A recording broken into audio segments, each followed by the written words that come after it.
This episode of Techno Buffalo is brought to you by Click It or Ticket. If you don't like Apple, don't watch the show. The latest in iPhone 5 rumors, why Apple's design guru says you might not have seen his best work just yet, and what the heck is Apple going to do with $8 billion worth of capital expenditures this year? If you don't eat your meat, you can't have any pudding. That's right, kids. It's Techno Buffalo's Rumor Roundup. Round them up! Woohoo!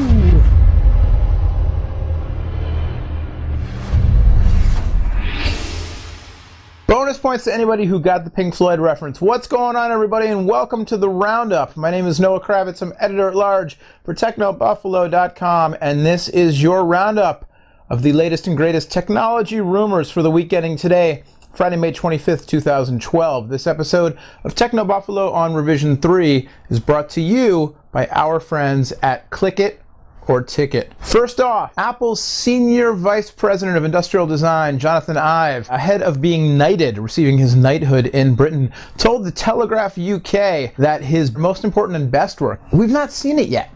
Ive was asked, Sir Jonathan Ive, if you will, was asked what of all of the products he's worked on, the iconic products, the iPod, the iPhone, the iPad, what of all of these products represents his best work? And he said, I quote, "It's a really tough one. A lot does seem to come back to the fact that what we're working on now feels like the most important and best work we've done. And so it would be what we're working on right now, which of course I can't tell you about." Now our own Todd Haselton did the deed of speculating. There's the new iPhone, which we'll get to in a minute. There's the alleged iPad mini, which I personally will believe it when I see it. There's the refreshed MacBook Pro line, and then of course there's the mythical beast, the iTV. Very interested to see what Sir Ive and his team of designers may have up their sleeves from Apple for later this year. Speaking of later this year, what in the world is Apple going to spend $8 billion on, specifically in terms of capital expenditures? In a report earlier this week on Asimco, Horace Dediu, forgive me Horace if I mispronounced your last name there, released a report, a blog post that tracked Apple's capital expenditure expectations. Apparently Apple spent a record-breaking $1.3 billion on machinery and equipment during last quarter alone, and Dediu says that Apple will need to spend a whopping $2.5 billion in each of the next 2 quarters in order to meet its capital expense expectations for fiscal year 2012. So what in the world is Apple spending all of this money on? Some reports saying a grand total of $8 billion during the course of this fiscal year. Capital expenses, according again to our own Todd Haselton, include buildings, land, tooling, office equipment, internal use software, and improvements to stores. It could be on the machines that make the bodies for the new iPhone. It could be that Apple is buying machinery to put into Foxconn, because it was just reported that Foxconn to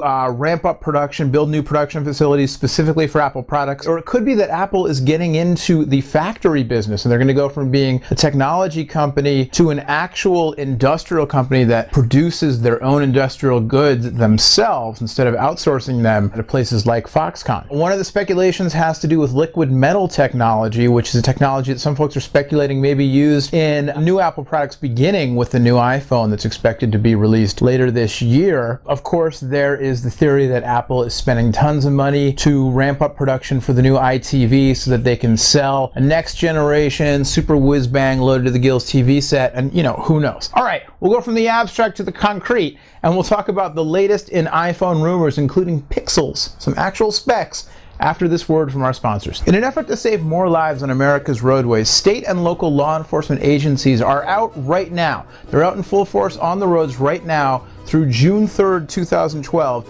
teaming up with motorists to crack down on folks who don't buckle up before they drive. Did you know that motorists are 75% more likely to be killed in a rollover crash if they're not wearing their seatbelts? Think about that. All you have to do is buckle your seatbelt.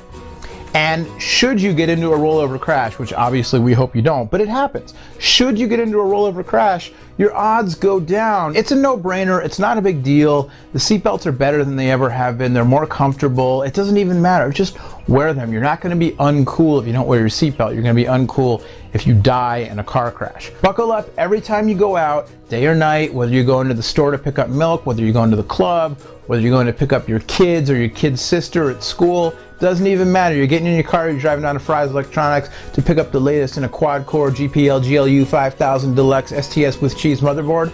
Buckle up your seatbelt. It's easy, it could save your life, and it's the law. Law enforcement agencies across the country are prepared to give tickets to anybody who's not buckled up. There's no excuses, so buckle up.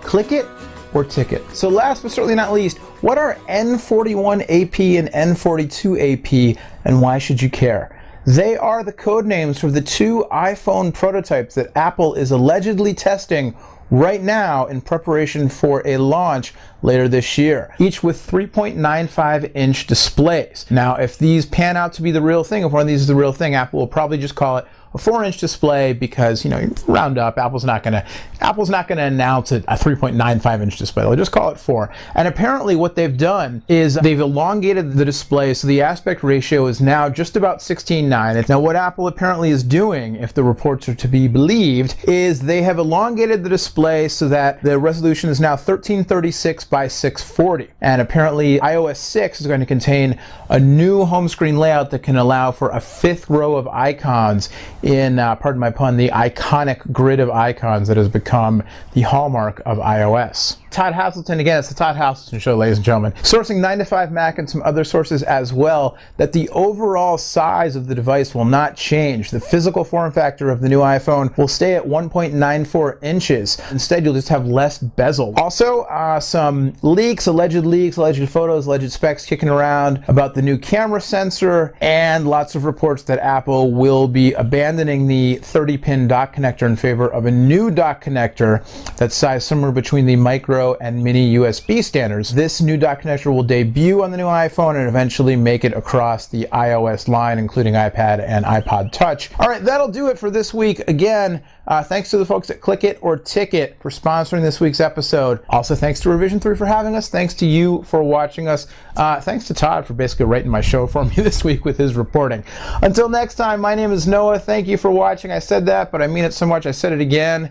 This has been your Rumor Roundup. Run 'em up! Woohoo! We'll see you next time.